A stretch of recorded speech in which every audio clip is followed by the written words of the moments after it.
দিলেই যে আপনার অহংকার দুর্গে শুধু এখানেই ক্ষান্ত হয়, অনেক বিষয় এখানে লুকিয়ে রয়েছে।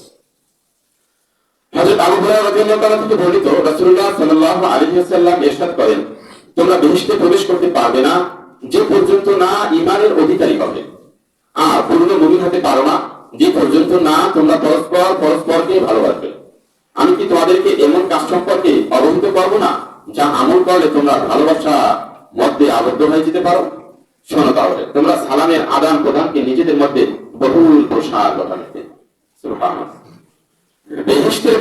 বেহেশতে প্রবেশ করতে পারবে না যে পর্যন্ত ঈমানের দাবিদার, ঈমানের অধিকারী না হও, আর ততক্ষণ পর্যন্ত ঈমানদার হতে পারবে না, মুমিন হতে পারবে না যে এক মুমিন অপর মুমিনের ভালোবাসার পরস্পর দাবিত্ব আবদ্ধ হয়।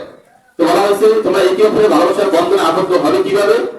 সেটা হচ্ছে তোমরা এই সালাম আদান প্রদানের মাধ্যমে। তাই যে ওই মাত্র বললাম যে সালাম শুধুমাত্র 90 জন নেকি শেষ নয়, এর ভিতরে অনেক তাহকিক রয়েছে, গভীরতা রয়েছে। আমরা এই বিষয়টা প্রচলন করবো। উত্তম আচরণ, অর্থাৎ অন্য হাদিসে বলছে যে সবচেয়ে জান্নাতে দুই শ্রেণীর মানুষ বেশি যাবে। এক শ্রেণীর মানুষ হচ্ছে তাকওয়াবান। তাকওয়া কাকে বলে? যার ভিতরে আল্লাহ তাআলা ভয় আছে, পরহেজগারিতা জানতে আছে, সেই আল্লাহ তাআলা জান্নাতে বেশি যাবে। আরটা হচ্ছে যে সৎ আচরণ করে, মানুষের সাথে উত্তম আচরণ করে, আখলাক, সৎ আচরণ, সৎ ব্যবহার, ভাষার মাধ্যমে, মুখের মাধ্যমে, কথার মাধ্যমে, তারপরে লেনদেন। এক কথায় একজন আরেকজনের সাথে যত আচার বৈশিষ্ট্য বিষয়গুলোকে আছে না কেন, লেনদেন থেকে শুরু করে মুখের কথাবার্তা, এটাও লেনদেন।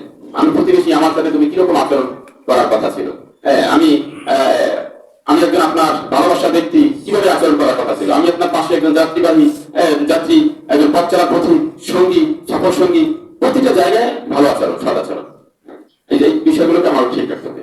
আমার অনেক সময় দেখা যায় হঠাৎ করে ক্রোধের বশত হয়ে রাগান্বিত হয়, অপরের উপরে চড়াও হয়ে যায়, এটা করা যাবে না।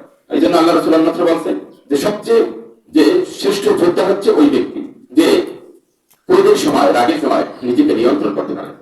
সব শক্তিশালী, আপনার অনেক শক্তি আছে, আপনার ক্ষমতা আছে, ঠাস করে রাগের মধ্যে সেই ক্ষমতা দেখা যায়, শক্তি আছে, শক্তি দিয়ে বেরেন গা দিয়া, এটা উত্তম যোদ্ধা বলে নাই। শ্রেষ্ঠ যোদ্ধা সেই রাগ হচ্ছে, ক্রোধ উঠবে, কারণ আপনি আমি রক্তে মাংসে মানুষ, রাগ উঠবে, ওই রাগের সময়, ক্রোধের সময় নিজেকে কন্ট্রোল